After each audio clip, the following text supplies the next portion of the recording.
Assalamualaikum warahmatullahi wabarakatuh. Pada pertemuan kali ini kita akan membahas tentang teknik modularisasi dalam dasar pemrograman. Materi ini sangat penting karena menjadi dasar dalam membuat program yang terstruktur dan rapi.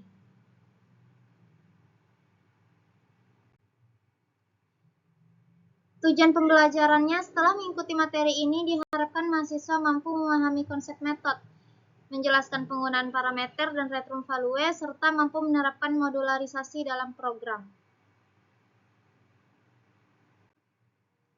Outline materi: 1. Konsep sub program metode, 2. Metode tanpa parameter, 3. Metode parameter tunggal, 4. Metode banyak parameter, 5. Metode dengan return value, 6. Studi kasus.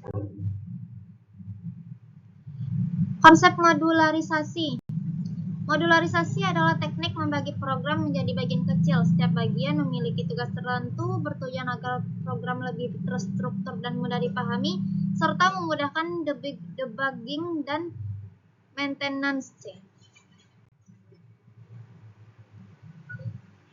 Pengertian metode. Apa itu metode?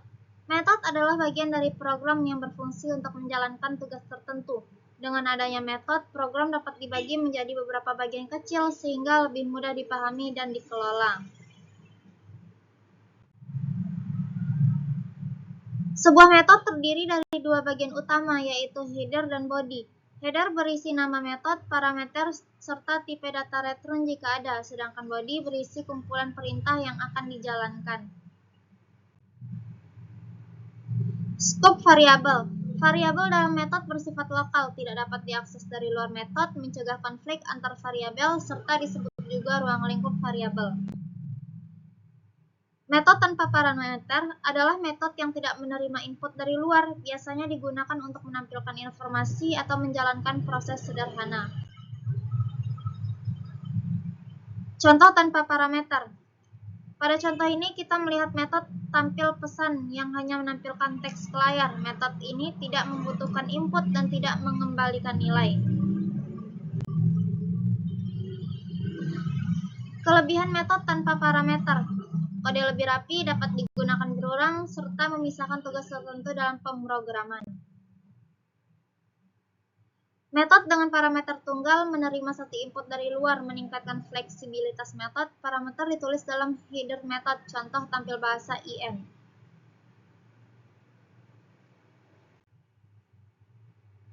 Struktur parameter tunggal. Format tipe data nama parameter, contoh string bahasa, nilai dikirim saat pemanggilan metode. Contoh parameter tunggal. Contoh ini menunjukkan metode dengan satu parameter berupa bertipe string. Parameter digunakan untuk menentukan output yang akan ditampilkan.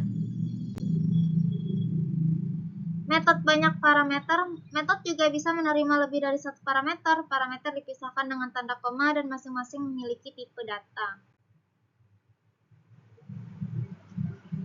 Struktur banyak parameter. Format double balance, double red. Parameter dapat berbeda tipe data, digunakan untuk perhitungan kompleks. Contoh banyak parameter. Public static double hitung pajak atau double balance double red. Kayak gini contohnya. Metode mengembalikan nilai. Jika metode mengembalikan nilai, maka kita harus menentukan tipe data return. Nilai tersebut nantinya bisa disimpan dalam variabel untuk proses lanjutan.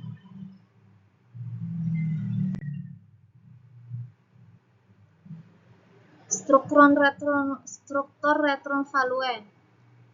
Kayak gini contohnya. Contoh menghitung gaji. Di sini kita melihat perhitungan gaji berdasarkan jam kerja dan tarif. Metode mengembalikan hasil perkalian yang kemudian disimpan dalam variabel. Perbandingan jenis metode tanpa parameter. Dia tidak bisa menerima input parameter tunggal. Dia dapat menerima satu input banyak parameter. Dia dapat menerima lebih dari satu input. Return value menghasilkan nilai. Studi kasus 1. Berat badan bulanan, probability variabel dan konstanta. Metode digunakan untuk menampilkan hasil menggunakan parameter bahasa. Studi kasus 2. Perhitungan pajak. Input saldo dan tarif pajak. Proses perkalian saldo dan tarif, output jumlah pajak. Manfaat modularisasi yaitunya program lebih terstruktur, mudah dikembangkan, mudah diperbaiki, mengurangi kesalahan program. Kesimpulannya adalah, sebagai kesimpulan, modularisasi membantu membuat program lebih rapi, mengurangi duplikasi kode, serta memudahkan proses pengembangan dan maintenance. Terima kasih, demikian materi teknik modularisasi ini. Semoga dapat dipahami dengan baik dan bisa diterapkan dalam praktik pemrograman. Akhirul kata, saya Nadia Zuleni Putri dari kelas IF105. Mohon maaf sebesar-besarnya jika memang banyak ada kata yang salah. Wabillahi taufiq wal hidayah. Wassalamualaikum warahmatullahi wabarakatuh.